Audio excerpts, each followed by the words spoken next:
শিবিরের একজন উকিল আপনি যদি খুঁজি পান জামাত শিবির করে, আপনি দেখবেন তার সাথে আর 10টা উকিলের মধ্যে অনেক পার্থক্য।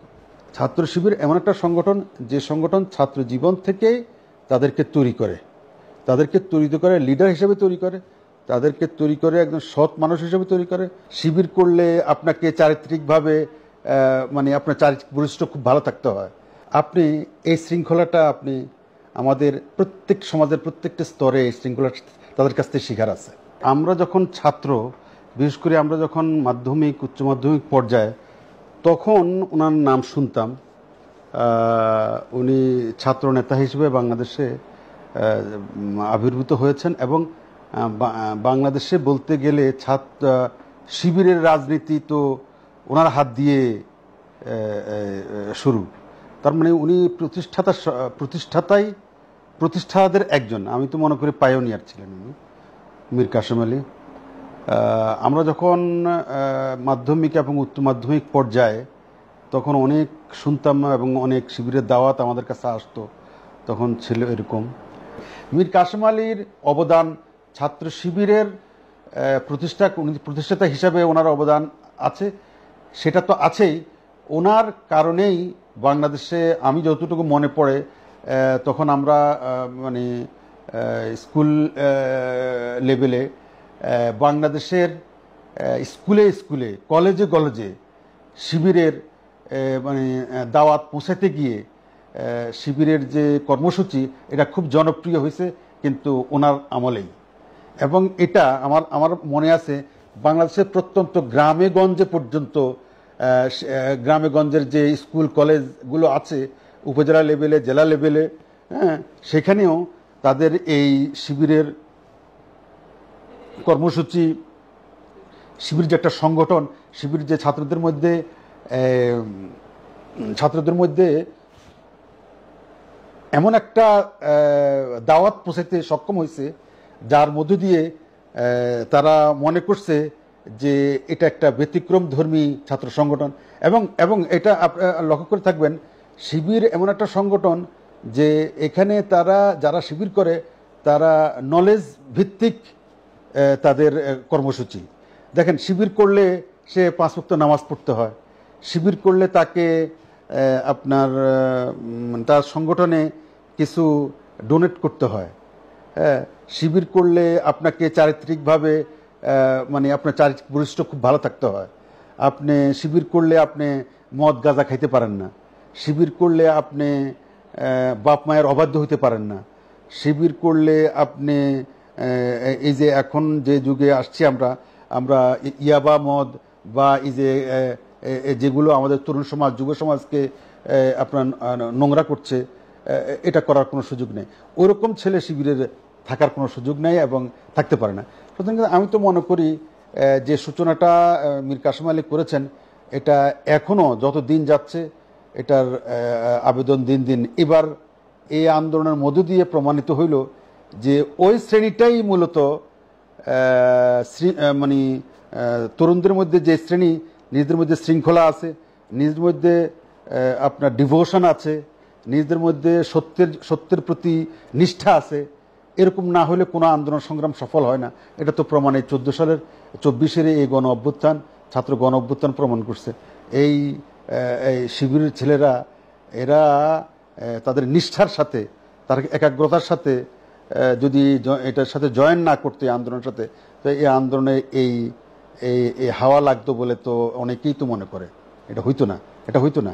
সুতরাং এটার এই শিবিরকে এরকম একটা শৃঙ্খলিত বলবো না, এরকম একটা মানে এমন একটা দল যে দলের মধ্যে শৃঙ্খলাই প্রধান, যে দলের মধ্যে সততাই প্রধান, যে দলের মধ্যে ইমানই প্রধান, যে দলের মধ্যে পরোপকারটাই প্রধান, হ্যাঁ, স্বার্থ বিসর্জন দেওয়াটাই প্রধান, এগুলো যে কোনো আন্দোলনের একটা মানে উপাদান হিসেবে কাজ করে। এটা অন্যান্য দলের যে ছাত্র সংগঠন আছে তাদের মধ্যে এসব গুণাগুণ খুব পাওয়া যায়নি বলে এরকম একটা আন্দোলন সফল হয় নাই। এরা রিস্ক নিতে পারছে, জীবন বাজি দিতে পারছে, নিজের জীবনকে তুচ্ছ করতে পারছে, হ্যাঁ, জীবনকে হাতের মুঠোয় নিতে পারছে। এটা অন্যান্য যে সংগঠনগুলো আছে তারা তো এটা করতে পারে না, এরা নিতে পারছে, এরা নিয়ে সেটা সফল করছে। এই শিক্ষাটা মীর কাসেম আলী এই এটা এই ছাত্র সমাজের মধ্যে এটা সঞ্চারিত করতে পারছে। এই সংগঠনের আদর্শটা এমনভাবে তৈরি করছে যে এই ছেলেরাই ভবিষ্যতে, দেখেন সবচেয়ে বড় কথা জানেন আপনি, যৌবনের ভালোবাসা মানুষ ভুলে না। একটা ছেলে 14 থেকে 18, 19, 20-এর মধ্যে একটা ছেলের মধ্যে যদি এই গুণগুলি প্রতিষ্ঠা করা যায়, কিভাবে পরোপকারী, তারপরে সত্যনিষ্ঠ হওয়া, তারপরে আপনার সৎ যোগ্য নেতৃত্ব তৈরি করা, এগুলো যদি, এই গুণাগুণগুলো যদি প্রতিষ্ঠিত হওয়া যায়, তাহলে এটা কর্মজীবনে, পরবর্তী জীবনে, রাজনৈতিক জীবনে, সামাজিক জীবনে এরা যখন ঢুকবে তখন তাদের ওই ট্রেনিংটা, তাদের ওই স্পৃহাটা এটা কাজে লাগে। সেটাই শিবিরের ক্ষেত্রে তাই হয়েছে। শিবিরে আজকে আপনার লক্ষ্য করবেন সর্বস্তরে মানুষের তাদের তৈরি করা মানুষ আছে, সব শ্রেণী পেশার মধ্যে দিয়ে। এটা তাদের ছাত্র জীবন থেকে শুরু করেছে। সোজা কথা, ছাত্র শিবির এমন একটা সংগঠন যে সংগঠন ছাত্র জীবন থেকে তাদেরকে তৈরি করে, লিডার হিসেবে তৈরি করে, তাদেরকে তৈরি করে একজন সৎ মানুষ হিসেবে তৈরি করে, তাদেরকে তৈরি করে একজন সৎ যোদ্ধা হিসাবে, এবং তাদেরকে সংগঠক হিসেবে তৈরি করে, যেটা একজন ভালো পরোপকারী নেতার উচিত, সেটাই সেই হিসেবে তাদেরকে তৈরি করে। আর তৈরি করার একটা ট্রেনিং সেন্টার হচ্ছে শিবির। এটা আমি বলি আপনাকে, মানে বাংলাদেশে শিবির এমন একটা দৃষ্টান্ত তৈরি করেছে, যে দৃষ্টান্তটা আজকে বাংলাদেশে অনুকরণীয় হয়ে আছে। আপনি যদি একটা উদাহরণ দেন, মানে ছাত্রদের মধ্যে সবচেয়ে বড় মানে গুণাগুণ হচ্ছে ছাত্র সংগঠনের মধ্যে, সেটা হলো শৃঙ্খলা। আপনি এই শৃঙ্খলাটা আপনি আমাদের সমাজের প্রত্যেকটা স্তরে এই শৃঙ্খলা তাদের কাছ থেকে শিখার আছে। সততা, আমাদের প্রত্যেকটা সমাজের বিভিন্ন স্তরে, বিভিন্ন গোষ্ঠী, বিভিন্ন সংস্থা, বিভিন্ন এজেন্সির মধ্যে নিষ্ঠা, সততা, ইমানদারের ব্যাপক অভাব। আপনি এদেরকে দিকে তাকায় দেখেন, আপনি এদের কাছ থেকে এই শিক্ষাটা নিতে পারবেন। শৃঙ্খলা, ইমানদারি, সততা, নিষ্ঠা, যেটা শুধু ইসলামের শিক্ষা না, এটা সমাজ পরিচালনা করতে এগুলো লাগে, কিন্তু আপনি এদের কাছ থেকে এটা শিখতে পারেন। এদের মধ্যে প্রচুর লোক এরকম আছে যাদের মধ্যে পরোপকারী মানসিকতাটা এত বেশি। তাদের মধ্যে এমন অনেক লোক আছে যারা অপরের জন্য জীবন বাজি রাখার মন মানসিকতা রাখে। তো আমাদের সেনাবাহিনী থেকে শুরু করে, আমাদের ব্যুরোক্রেসি থেকে শুরু করে, আমাদের আইনাঙ্গন থেকে শুরু করে, জুডিশিয়ারি থেকে শুরু করে, আমাদের এটাকে কি বলে, আমাদের পার্লামেন্টের এমপি নির্বাচন থেকে শুরু করে সর্বস্তরে আমি তো মনে করি এই শিবিরের এই আদর্শটা, তাদের যে আদর্শ, যে এই আদর্শ অনুকরণ করার ব্যবস্থা আছে, মানে সুযোগ আছে, অনুকরণ করতে পারে। এখন আপনি কেন আজকে দেখেন, আমি একটা কথা বলি, কেন শিবিরের প্রতি বা জামাত ইসলামের প্রতি মানুষের আগ্রহটা আছে, এই কারণে আছে। কিন্তু এখন কিছু লোক তো এরকম তাদের সমালোচনা করতেছে, আসলে ফ্যাশন হিসেবে করতেছে, যে তারা মৌলবাদী। 10 জনে বলে, এই জন্য আপনিও বলতেছেন, কিন্তু আপনি এর ভিতরে ঢুকেন না। দেখেন, যখন তার একজন সত্যিকারের জামাত শিবিরের লোকরে আপনি খুঁজে পাবেন, দেখবেন সে সত্যিকারের একটা মানুষ, সে সত্যিকারের একটা মানবিক, সে সত্যিকারের একজন লিডার, সে সত্যিকারের একজন আইনজ্ঞ, সে সত্যিকারের একজন বিচারপতি। দেখেন, শিবিরের একজন উকিল আপনি যদি খুঁজে পান জামাত শিবির করে, আপনি দেখবেন তার সাথে আর 10টা উকিলের মধ্যে অনেক পার্থক্য।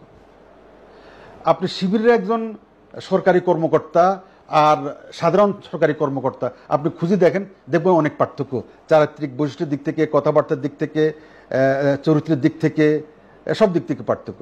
শিবিরের একজন এমপি বা জামাত শিবিরের একজন এমপি আর সাধারণ একজন এমপির মধ্যে আপনি দেখবেন অনেক পার্থক্য, অনেক আপনার খুঁজে পাবেন, অমিল খুঁজে পাবেন, যে তাদের আর 10টার মতো তারা না, তারা একটু ব্যতিক্রম ধর্মী, তারা আপনি সহজেই চিহ্নিত করতে পারবেন। তারপরে শিবিরের একজন মনে করেন সরকারি আমলা, যদি চিহ্নিত করা যায় এরকম, হ্যাঁ, বা জামাতের একজন সরকারি আমলা, তাকে আর 10টা আমলার মধ্যে চিহ্নিত করা যাবে। চিহ্নিত যাওয়া কোন অর্থে, তার চারিত্রিক বৈশিষ্ট্যের দিক থেকে, তার সততার দিক থেকে, তার গুণাগুণ থেকে, এবং তার পরোপকারী মানসিকতার দিক থেকে। সুতরাং আমি তো মনে করি শিবির সুদূর প্রসারী আপনার বাংলাদেশের সুদূর প্রসারী কর্মসূচি নিয়ে থাকে।